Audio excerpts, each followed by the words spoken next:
Hello everyone and welcome to another episode of Gautam's Cooking Adventures.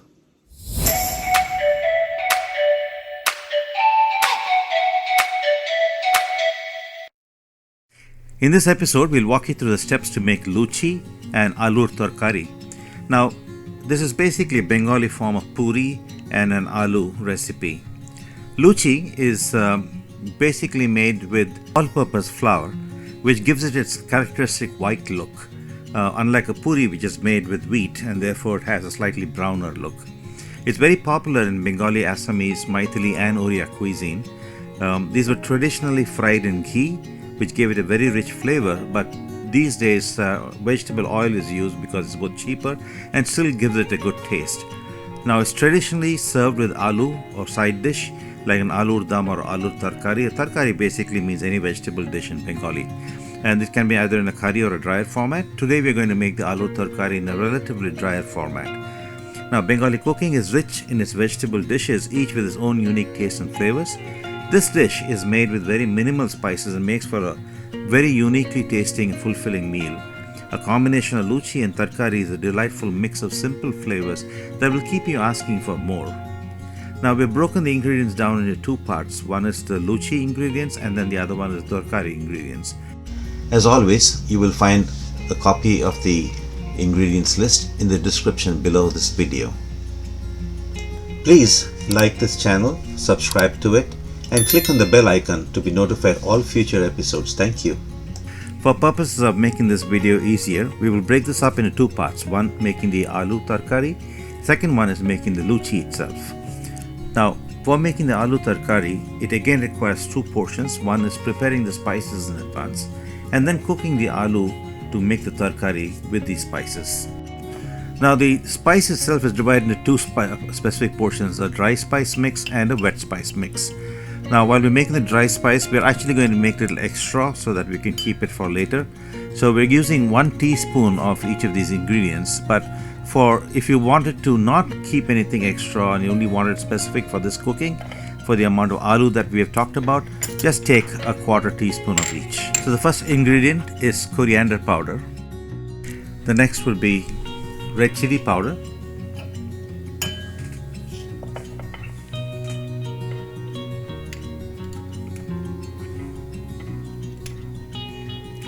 Some turmeric powder,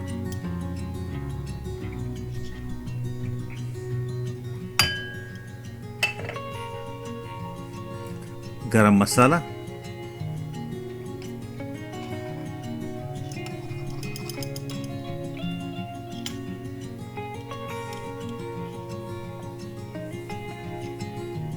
jeera powder,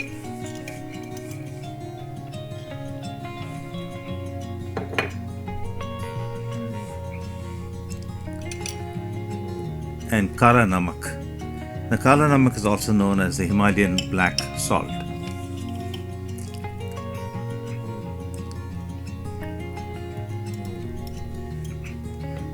So this constitutes the ingredients for the dry spice mix. Mix them thoroughly till they form a nice, completely amalgamated mixture. And that's what we will use then for our cooking. Remember that the salt, the Himalayan black salt, tends to clump. And finally, we will add some amchur to this mix as well and mix well. This mixture will complete the dry spices needed. Now we'll get started with creating the wet spice. And this is basically just two components. One is fresh ginger that we will have to crush and make into a paste.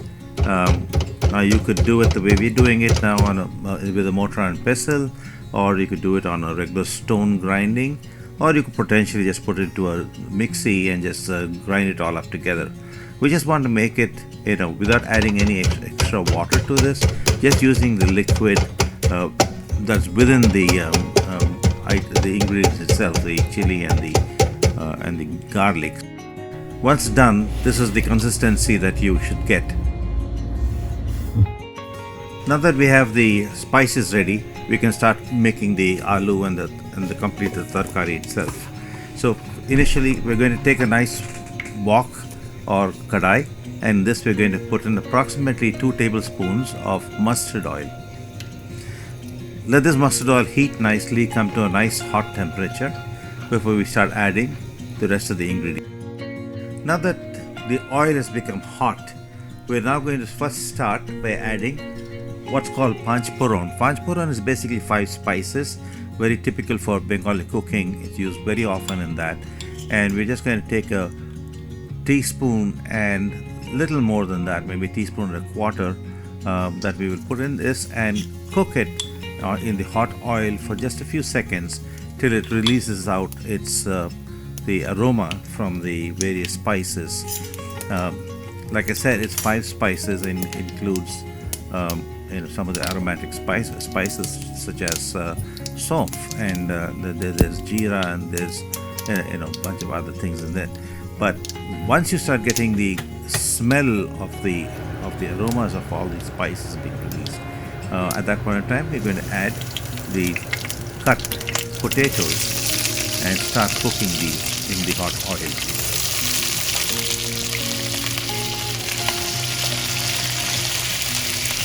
Be careful, because if you have stored the potato in water and you're now starting to put it in, make sure you drain out as much of the water as you can, because otherwise the water will make the oil splutter and you could get yourself burnt because of hot oil. Give it a nice mix and make sure that the panchpuran coats it completely. And you want the aloo or the potato to cook in this hot oil for a little bit.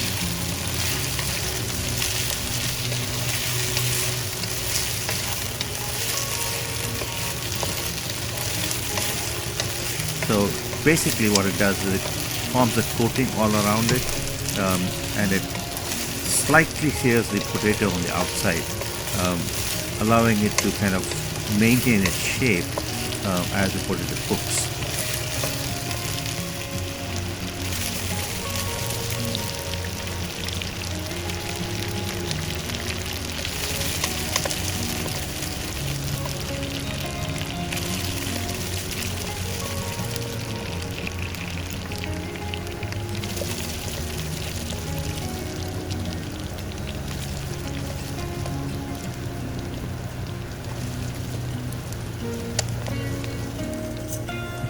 Now the aloo has cooked for about 5 minutes.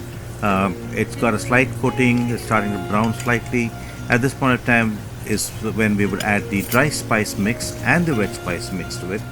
So we'll start with dry spice, add that well into it, mix it well, and then add the wet spice as well into the mixture. Mix all the ingredients well till everything is coating all of the aloo over here. Now at this point of time will be a good time to add the salt to taste. In our case we were doing approximately, that was approximately half a teaspoon of salt. Always remember, add lower amount of salt in the beginning and then slowly add as you go. You can keep tasting it from time to time. So we'll continue to cook this for another 5 minutes, or 3 minutes actually. And at this point of time we can add some water to this mixture. Just less than covering the aloo. Really what we're doing is aloo is basically going to cook now in the liquid that we've added to it. This will also form the curry base, so to speak. We will keep cooking. We will now cook it also with a closed lid for some period of time till the aloo is completely cooked. But again, the amount of liquid that will remain is entirely dependent on your preference. If you'd like it to have a little more of a liquid base, you could do that, or otherwise you could just allow it to dry off. In our case, we're going to go through till it dries off and becomes more of a drier format. We'll continue to keep cooking this till the water starts to boil, at which point of time we will cover it with a lid and cook further.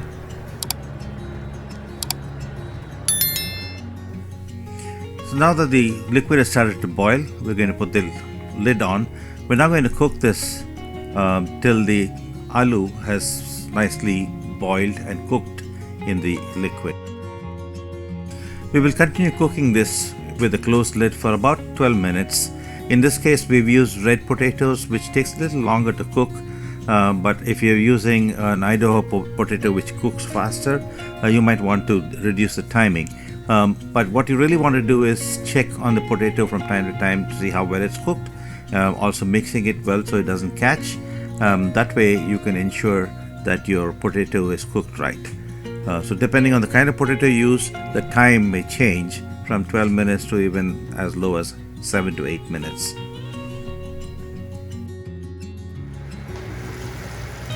So it's been over 12 minutes now that we've cooked it with a closed lid. We're now taking the lid off. We're going to check on the potato itself to make sure that it's cooked well. Also, as you push down, you notice it's breaking more easily, so which means the potato is cooked. That's a good way to check. Now, there's a fair amount of liquid still in it. So as we have cut this, as you see over here, we can cut and it easily goes through, the knife goes through. That's another way of checking as well. Now, we are going to make this into a little more of a drier mix, but you could potentially stop at this point of time, in terms of how you want to cook it, or you could add just a little bit of water into this mixture, make it a little more like a curry base, or a wet base. Up to you entirely how you want to make this potato. Just that we like it softer and more dry, so that's how we're going to cook it till the end. Now at this point, optionally, you could also add kasuri methi. In this case, we are going to add kasuri methi because we like that the taste of it's not required. But in order to do this, make sure that you take some kasuri methi and heat it up in a microwave oven for about 30 seconds, and then crush it with your hand. What that does is releases the flavor of the methi much more easily, and that can then be added into the mix and just mixed together. This doesn't require very much of cooking after this, maybe another minute or so, just to allow that flavor to get into the mix. Now again, like I said, this is an optional step. You need not necessarily do it.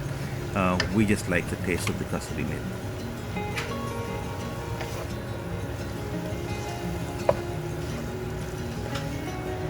The aloo is ready. It just reached that level of consistency. It's dry. There's very little water left over. This is what we want. We're going to get this taken off and now plate it and get ready for serving it.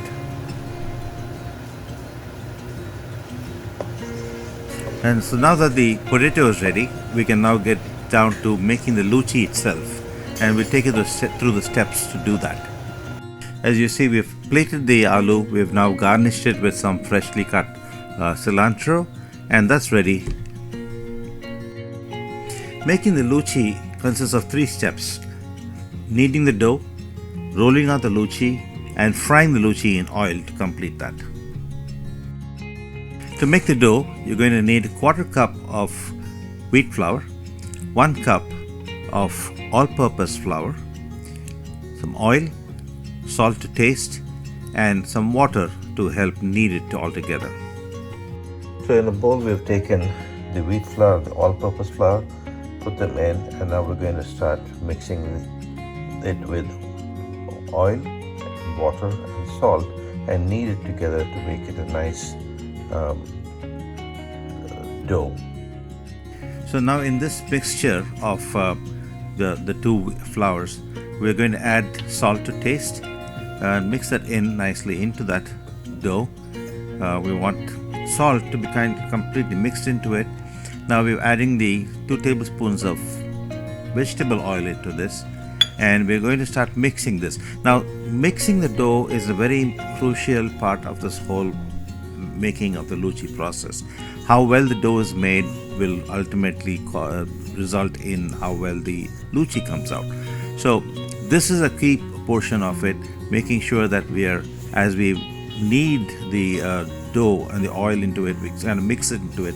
It will still form a kind of a dry mix, but it forms a mix that can be, once it is nicely mixed up together, we will then do a test by clumping it all together in the hand and trying to make it into a kind of a clumped item like that. It should basically be able to form that shape without breaking apart, and that's really the key to making sure that we know that all the oil has been properly mixed into the maida.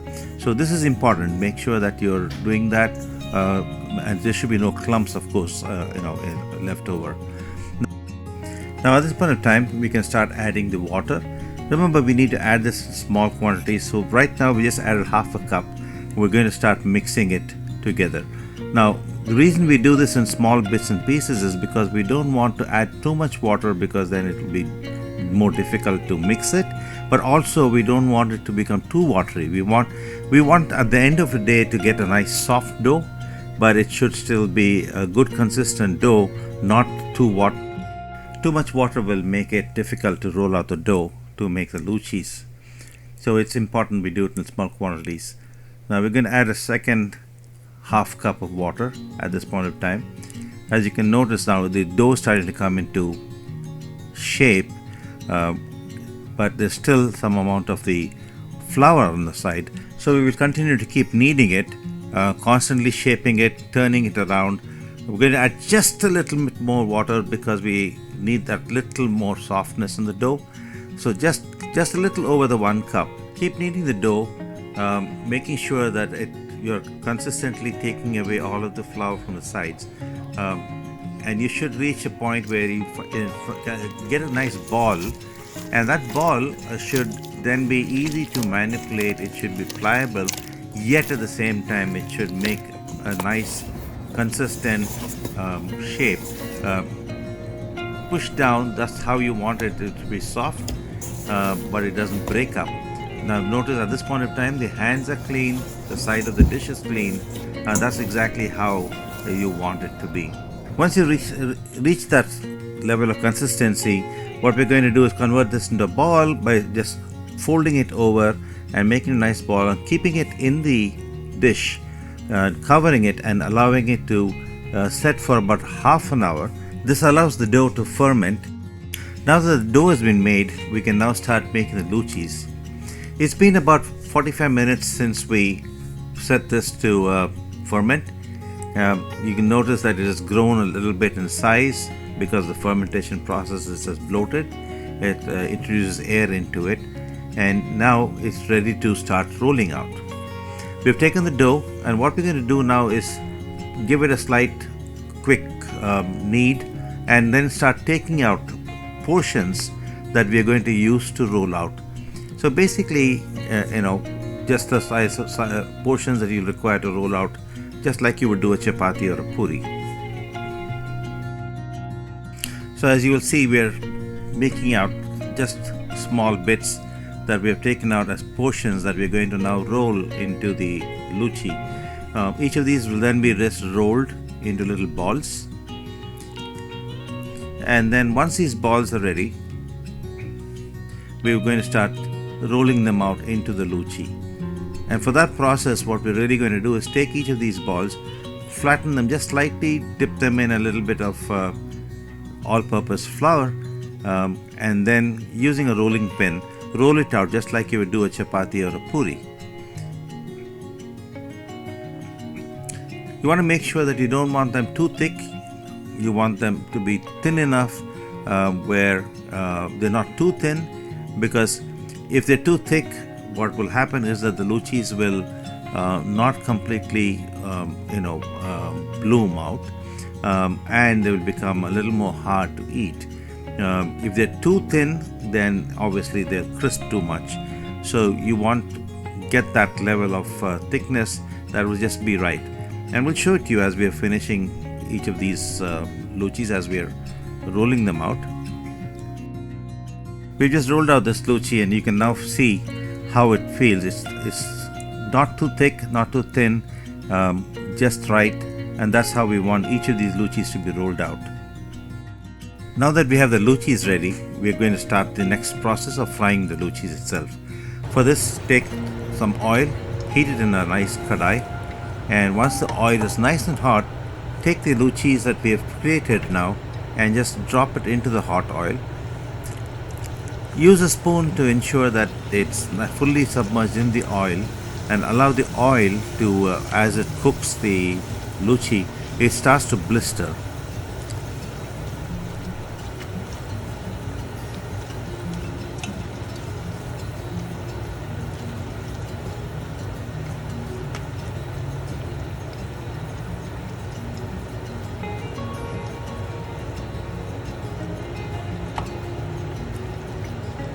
As you can see, by just slowly pushing down on the largest of the blisters, it starts to spread out and slowly ensures it gets all of the blisters covered and it becomes a nice big blister. And that's kind of how you want the puri or the luchi to be.